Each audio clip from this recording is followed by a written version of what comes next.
पुढे सत्यध्यान तीर्थस्वामीजी सत्ती ह्या गावामध्ये चातुर्मास्याला आले होते. त्या चातुर्मास्याच्या प्रसंगामध्ये रंगाचार्य स्वतःच्या परिवार समेत होऊन त्या एका चातुर्मास्याला जातात. जाऊन तिथे अनेक दिवसापर्यंत निवास करता जाता त्यांना स्वतःला पण अनेक मध्वाचार्यांचे मोठे मोठे ग्रंथ आहेत, त्या ग्रंथांचं अध्ययन करायचं होतं. न्यायामृत, तर्कतांडव ह्या ग्रंथांचं अध्ययन करायचं होतं, तर्कशास्त्राचं अध्ययन करायचं होतं. ह्या निमित्ताने उडुपीला जायचं त्यांनी निर्णय घेतला.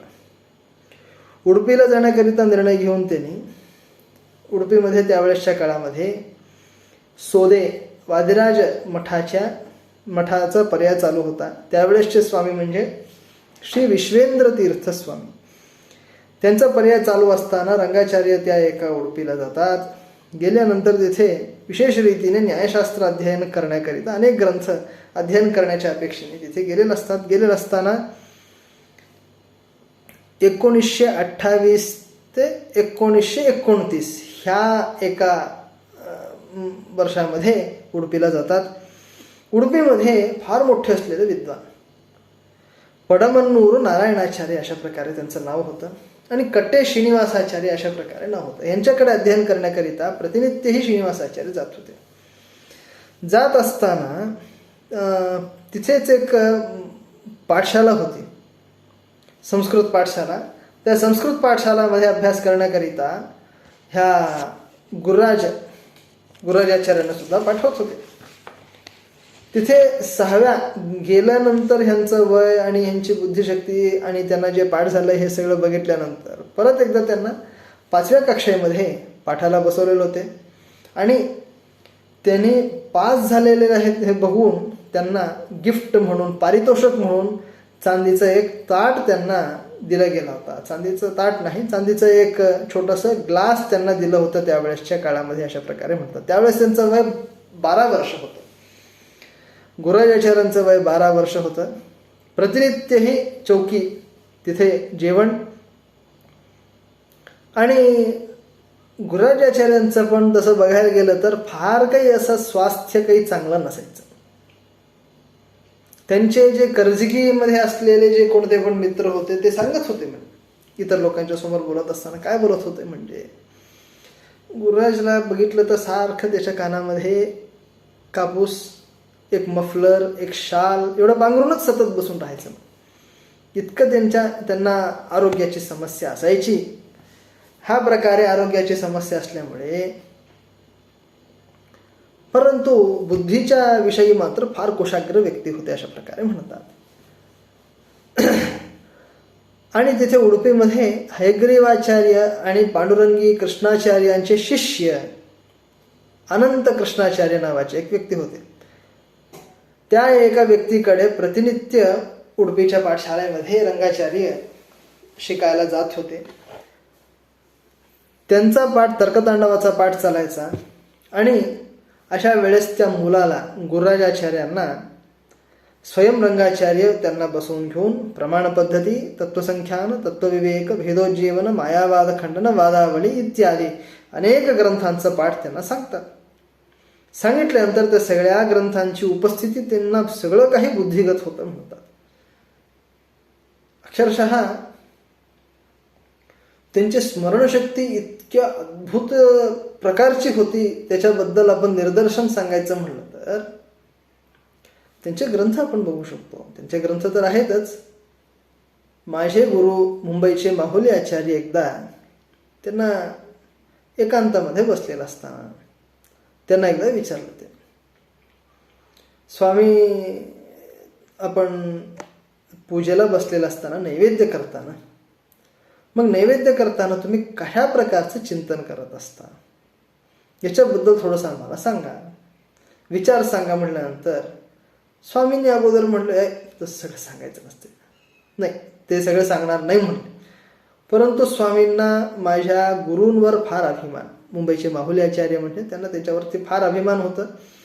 त्या कारणाने त्यांना तरी पण नंतरून एकदा एकांतामध्ये बसून घेऊन जवळजवळ 1 ते 1.5 तासापर्यंत नैवेद्य काळामध्ये कशा प्रकारचं अनुसंधान चिंतन करायचं असतंय याच्याबद्दल त्यांनी अनेक गोष्टी सांगितल्या होत्या म्हणे. आमचे गुरु काय म्हणायचे म्हणजे, कधी कुठं बसून अध्ययन कधी केलं, तेवढं सगळं डोक्यामध्ये विषय कधी आले, कशा रीतीने ते गोष्टी त्यांना स्फुरण झाला त्या गोष्टींचा, समजून घेणंच फार कठीण होतं. इतक्या अद्भुत रीतीने अनेक विषय ते सांगत होते. ते महान व्यक्ती होते, त्या कारणाने त्यांना बुद्धीमध्ये ते सगळं होतं, ही एक गोष्ट झाली. परंतु कधी पण बसून एकत्र कधी पुस्तक बघून ह्या सगळ्या गोष्टींना तोंडपाठ केलं हे प्रसंगच नव्हतं. तरी पण इतक्या अद्भुत रीतीने विचार सांगणं म्हणजे ती लोकोत्तर असलेली गोष्ट होती.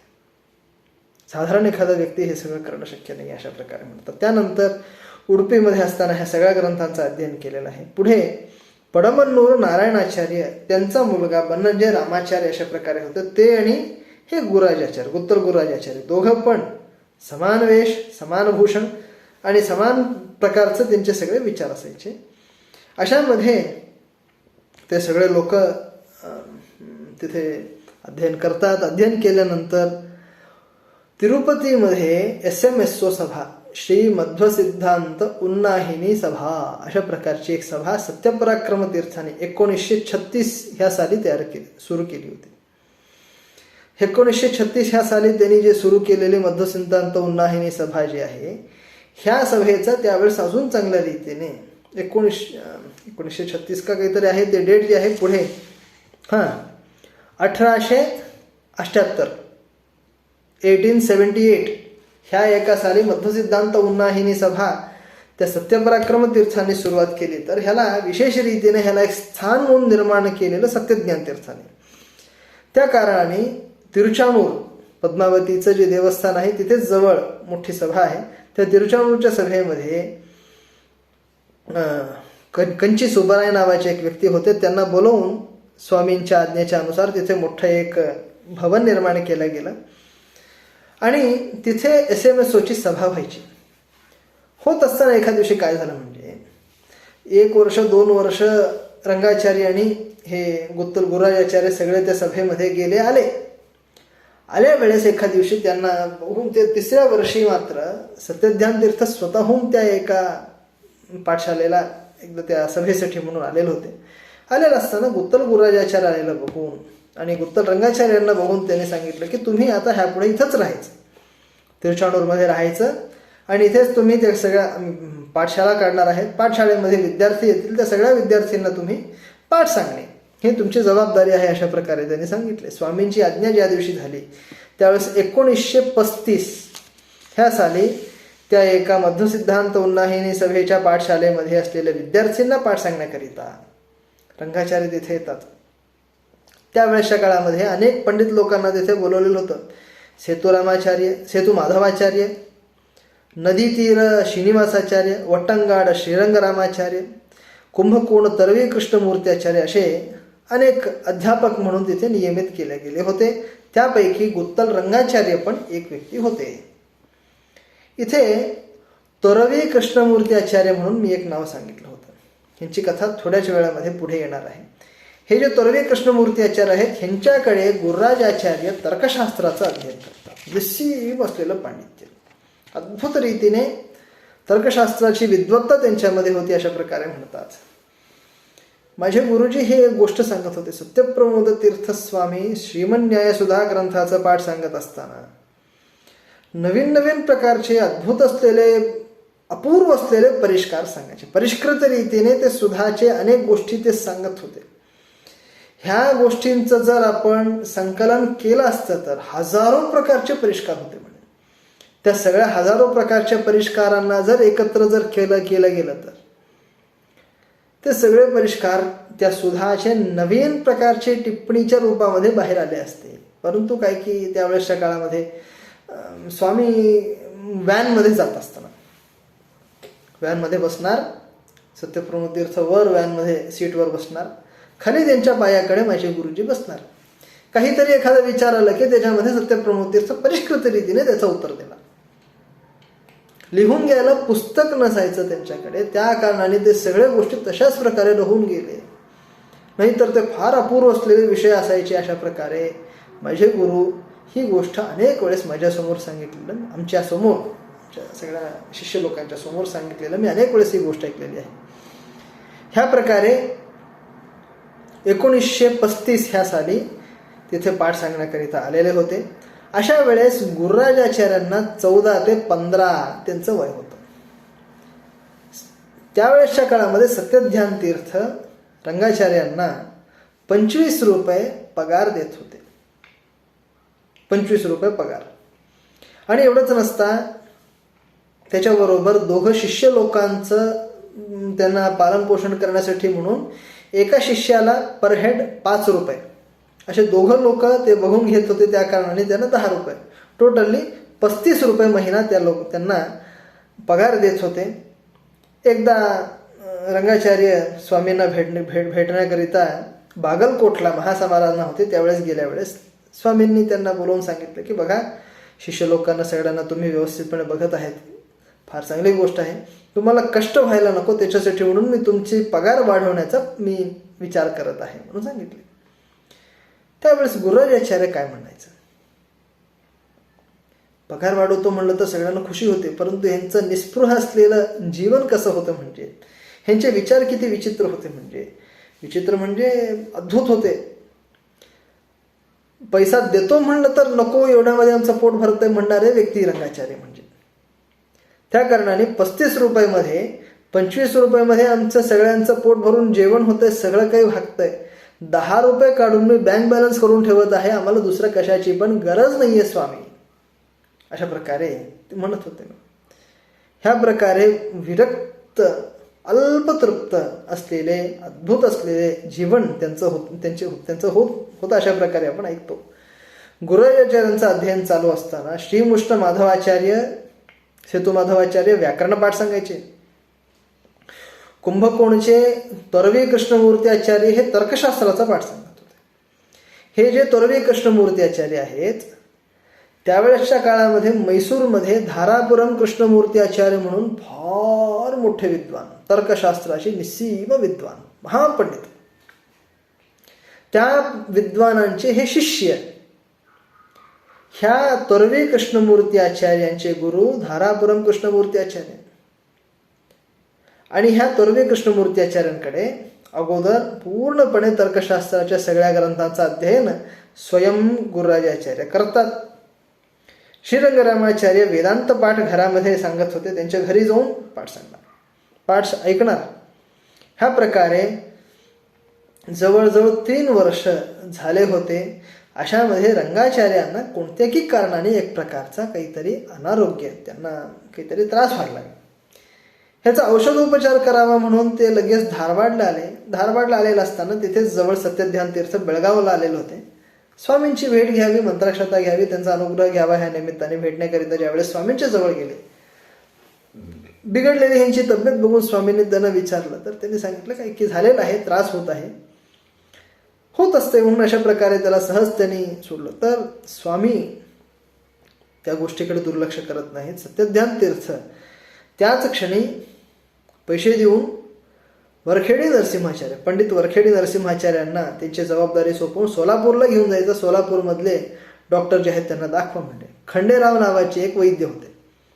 त्या वैद्यांकडे त्यांना घेऊन जाऊन त्यांच्या रोगाच्या बद्दल दाखवलं, तर त्यांनी म्हटलं हे रोग आता कमी होणार नाही, आता ह्यांचा काळ जवळ आलेला आहे, ह्यांना घेऊन जा म्हणलं. मग सोलापूरहून त्यांना डायरेक्टली धारवाडला घेऊन आले. येतनमध्ये त्यांचे पत्नी, मुलं सगळेजण तिथेपर्यंत आलेले होते. आल्यानंतर 2-3 दिवसांनी मग त्यांचे भाऊ रामाचार्य ते सुद्धा येतात. झोपलेले आहेत, आडवे पडलेले होते. झोपलेलं असताना मग त्यांच्या जवळ जाऊन त्यांच्या कानामध्ये काही पण तेवढं ऐकणं, बोलणं करणं फार कमी झालं होतं. तुमच्या मुलांना काहीतरी सांगायची इच्छा आहे का तुम्हाला? सांगायचं असेल तर सांगू शकता. ते म्हणतात मी गुरुराजाला मी सगळं सांगितलं, गुरुराजला सगळं माहिती आहे, मी काही सांगायची गरज नाही आहे त्याला, तरी पण तू आठवण करून दिलास त्यासाठी मी सांगतो म्हणून बोलवून त्या सगळ्या लोकांना बसवून घेऊन ईशावास्यमिदं सर्वं यत्किंच जगत्यां जगत तेन त्यक्तेन वंचिताः माग्रदः कस्य स्विद्धनम्, ही गोष्ट सांगून लगेच जीव सोडतात. ही गोष्ट, ह्याचा अर्थ फार अद्भुत आहे. मुलांना वडिलांनी कशा प्रकारचा उपदेश द्यावा ह्या एका गोष्टीपासून आपण समजून घेऊ शकतो. ईशावास्यम इदम सर्वम, हे समग्र जग हे ईशावास्य आहे, भगवंताचा निवास करण्याकरिता असलेलं स्थान आहे.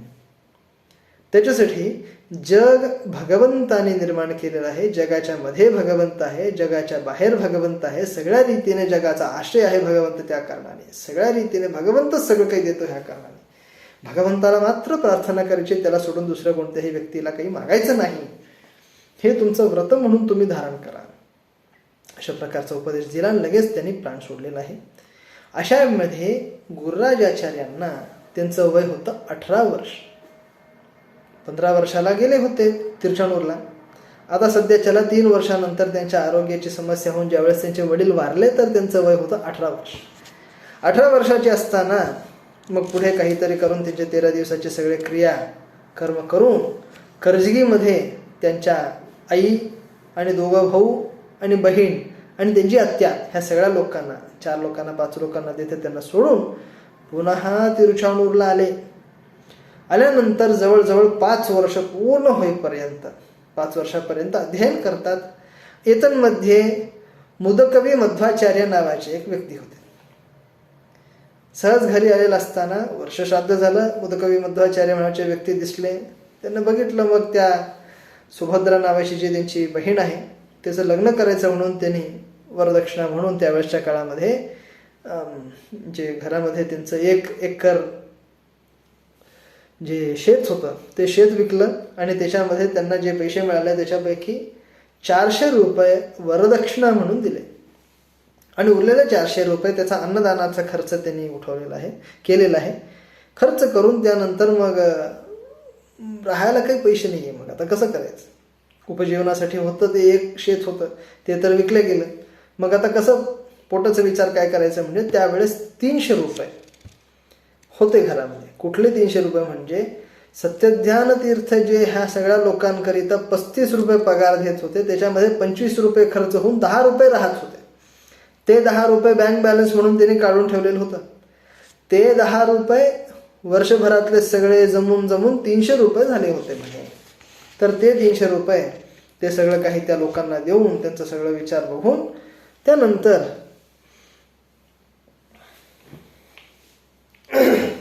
तिरुपतीला येऊन 5 वर्षापर्यंत राहून व्यवस्थितपणे अध्ययन करतात. प्रथम श्रेणीमध्ये उत्तीर्ण होतात.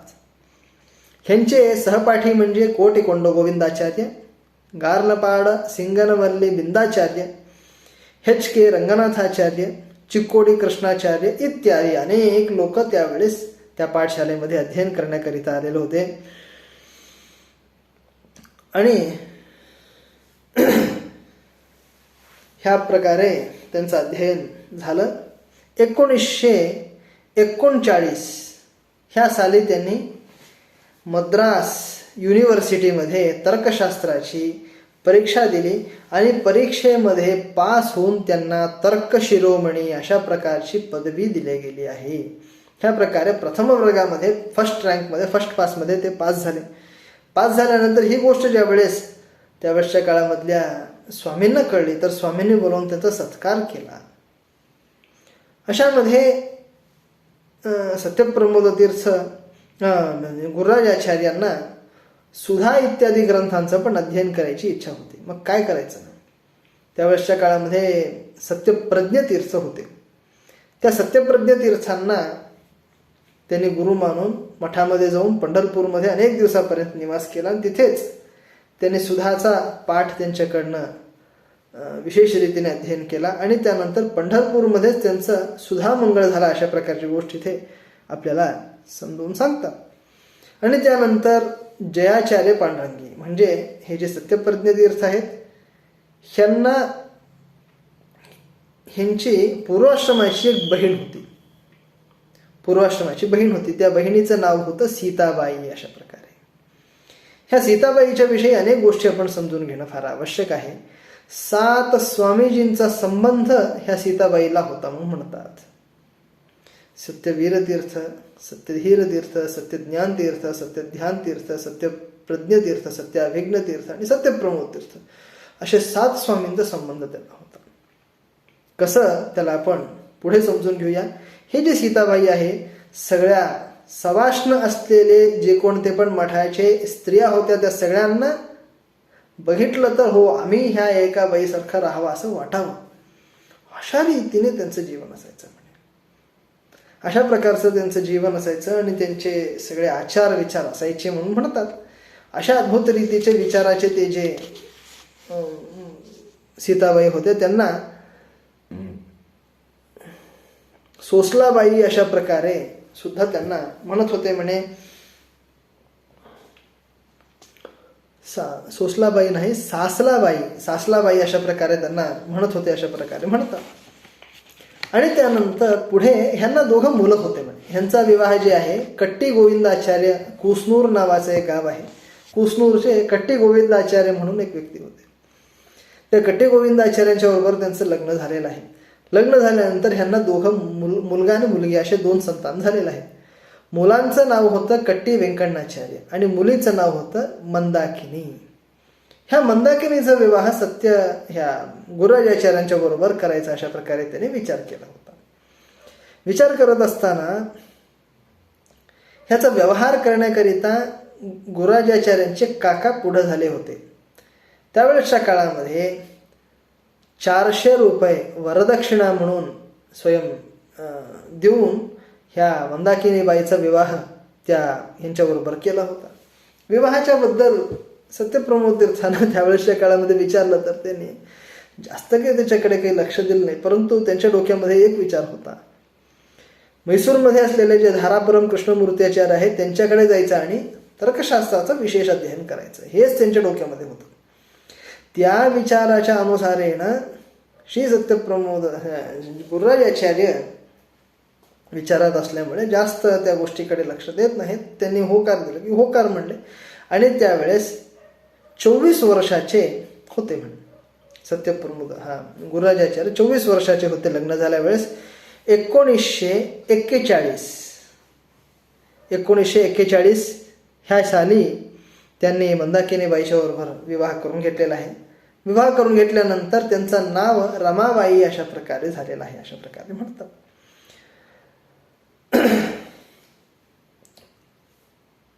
बेंगलोरमध्ये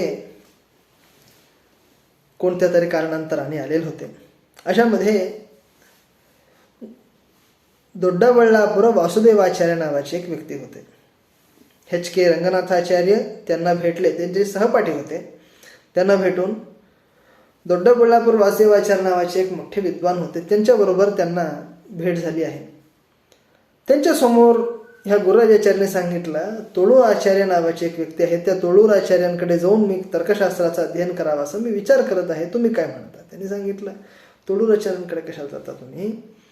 धारापुरम कृष्णमूर्ती आचार्य आहेत, म्हैसूरमध्ये असतात, त्यांच्याकडे तुम्ही तर्कशास्त्राचं अध्ययन करा. बरे म्हणून मग त्यांच्याकडे गेले. त्यांच्याकडे जाऊन गुरुराजाचार्य म्हणतात, मला तुमच्याकडे तर्कशास्त्राचं अध्ययन करायचं आहे, मला पाठ सांगता का? त्यांनी म्हणलं, मी तुला तर्कशास्त्राचा पाठ सांगणार नाही, पाहिजे तर वेदांत पाठ सांगतो, तर्कशास्त्र सांगणार नाही. कशासाठी?